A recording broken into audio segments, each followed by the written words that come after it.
So Martin, can I Uh, ask you a question? So if I'm looking at you right now as a business mechanic. Okay. So okay. you might help to build the vehicle. You might be lifting up the hood and looking in the vehicle that's there. Do you start with, okay, I understand your product.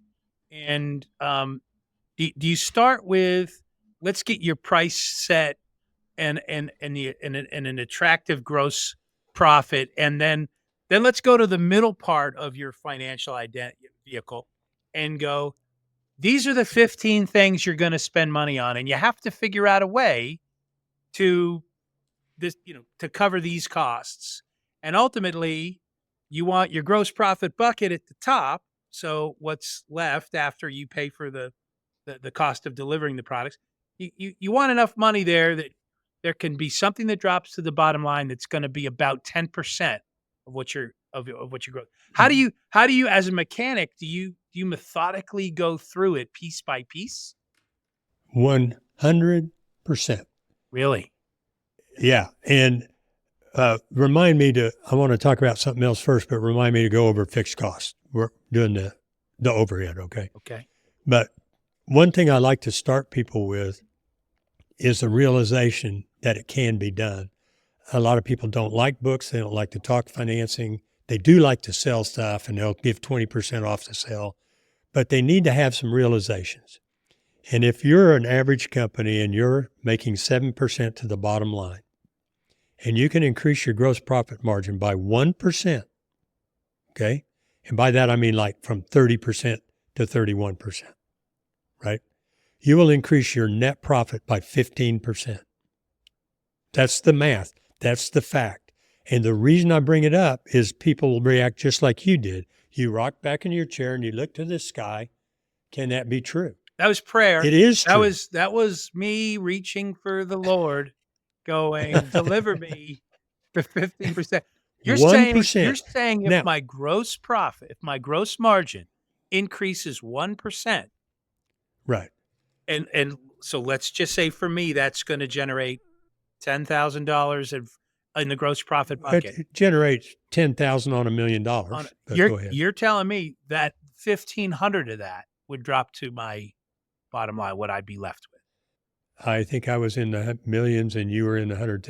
But yes, if I can make my gross profit margins go up by 1% and don't change any overhead or anything, my net profit will go up by 15%. Okay, I'm sorry. And to be So then, completely accurate, so so so 14.5. so you're saying, so if my so it's, I just want to be clear for listeners that are as We should use some numbers, guys. challenging. So we're I've doing $1 got, million in sales. yeah, Our gross profit margin is 30%, yep, right? We increase it Okay. from 30% to 31%. yep. Okay. Our net profit was 7% as the average, right? So our Which net is 70,000 on $1 million. 70,000, right? And then Right. we increased our gross profit margin by 1%, which Yep. is 10,000, Yeah. right? Yeah. Yeah. So our net profit went from 70,000 to 80,000. And 80,000 is 14.5% more than 70,000. Exactly. And if you do 2%, it's 29. Exactly. Okay? Because you went from 70 to 90. And I want to Yeah. be 90 intellectually completely clear here that if you have a 30% margin, I talk about raising it 1%. I don't mean going from 30 to 30.03. I mean going from 30 to 31. Well, you're another way to being intellectually, but okay. And then let me do this when I talk to people. When I talk in front of groups, I said, every stinking one of you in this room, sorry, that's the way I talk sometimes, can go and increase 1% right now in this room using nothing but your cell phone. What would you do, Chris? if I can increase that margin with nothing and with nothing but my cell phone, is what you're saying? You got it. You got to do it today, and you got to do it before the presentation is Podcast over. I'm picking up the phone and I'm calling customers. Okay, Khalil, what would you do? Not criticizing that. No, I understand. I'd increase my price, By how much? whatever it took to get to 1% Well, or 2%. 1%. 1%. A 1% price increase doesn't carry with it any variable costs, so it goes immediately to margin. And if you're above break even, it goes immediately to net profit. See, It's okay, so this is staggering. fascinating. You know what? Because I think we're just conditioned, Yes. particularly after the political and economic ride we've been on the last couple few years, is, you know, price increases have been taboo in an inflationary. It's like people are, and well, that's not true. Because And yet, the we- prices are 40% higher than they Okay. were 5 years and, ago. and you know, Martin, we went through our price increase to adjust for that. I think, rightly or wrongly, I think my team would say we just had a price increase. We can't endure another price increase. The market won't bear another price increase.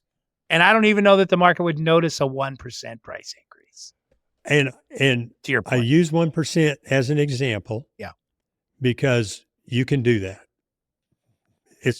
You can do that, especially if you have the other things that allow you to increase prices, such as consumer confidence and, relationship and quality and all those things.